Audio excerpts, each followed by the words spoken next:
कुछ जगहें होती हैं जो आपको बुलाती नहीं, बस खींच लेती हैं। जैसे कोई अनजानी आवाज़ हो, बहुत धीमी, बहुत गहरी, जो कानों से नहीं सीधे रूह से सुनाई देती है।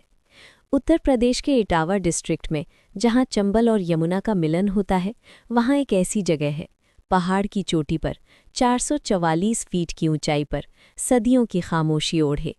नाम है भारेश्वर महादेव। और ये सिर्फ एक मंदिर नहीं है, ये एक सांस है जो हजारों साल से चली आ रही है। इस धरती को समझना हो तो पहले इसकी नदियों को सुनो। चंबल, जिसे लोग कभी अभागीन नदी कहते थे, जिसके किनारों को बदनामी मिली, डाकुओं की, खौफ की, खून की। पर इस नदी का एक और चेहरा है जो कम लोगों ने देखा है। जब चंबल यमुना से मिलती है भारे के पास, तो वो दो नदियां नहीं मिलती, दो युग मिलते हैं, दो कहानियां एक हो जाती हैं। और इसी संगम के ऊपर, पत्थरों में तराशा हुआ, हवाओं से नहाया हुआ, खड़ा है भारेश्वर महादेव का मंदिर। मंदिर तक पहुंचने के लिए है 108 सीढ़ियां। हर सीढ़ी एक प्रार्थना की तरह है, हर कदम एक संकल्प। जैसे जैसे आप ऊपर चढ़ते हैं, नीचे चंबल की लहरें छोटी होती जाती हैं और भोले बाबा का मंदिर बड़ा होता जाता है। लगता है जैसे दुनिया नहीं, आप खुद छोटे होते जा रहे हों। और यही तो भक्ति है। बात करते हैं उस समय की, जब महाभारत का युद्ध खत्म हो चुका था। कुरुक्षेत्र का मैदान ठंडा पड़ चुका था। लाखों योद्धाओं की चिताओं का धुआं अभी भी आसमान में था।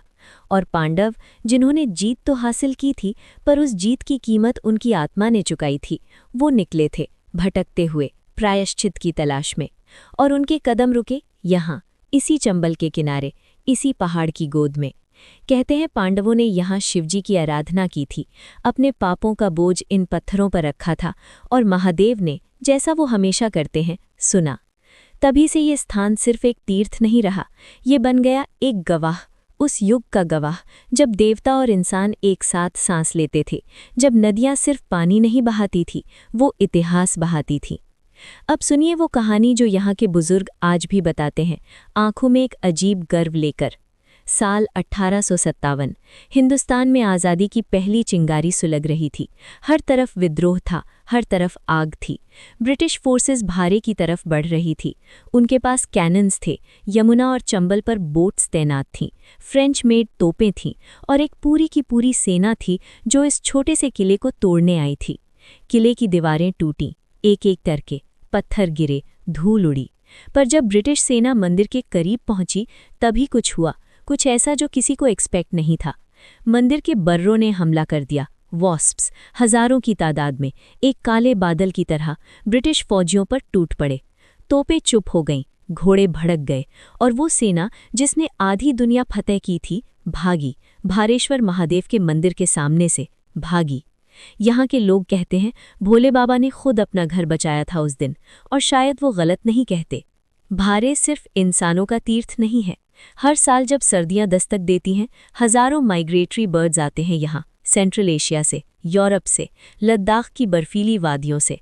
वो पक्षी जो महीनों की थकान लेकर आते हैं, चंबल और यमुना के संगम पर बैठ जाते हैं, जैसे वो भी जानते हों ये जगह खास है। सुबह जब धुंध होती है नदी के ऊपर और हजारों पक्षी एक साथ उड़ान भरते हैं, तो लगता है जैसे आसमान ने अपनी चादर हिला दी हो। और ऊपर पहाड़ पर भारेश्वर महादेव की घंटी की आवाज़ उस चादर को और भी पवित्र कर देती है। ये नज़ारा देखने वाला फिर कभी नहीं भूलता। सावन का महीना, देश के कोने कोने से लोग निकलते हैं, कोई नंगे पांव, कोई कांवड़ लेकर, कोई अकेला, कोई परिवार के साथ, पर सबकी मंजिल एक है, वो 108 सीढ़ियाँ। धूप में, बारिश में, थकान में वो चढ़ते हैं, एक एक सीढ़ी पर जैसे एक एक बोझ उतरता जाता हो कंधों से।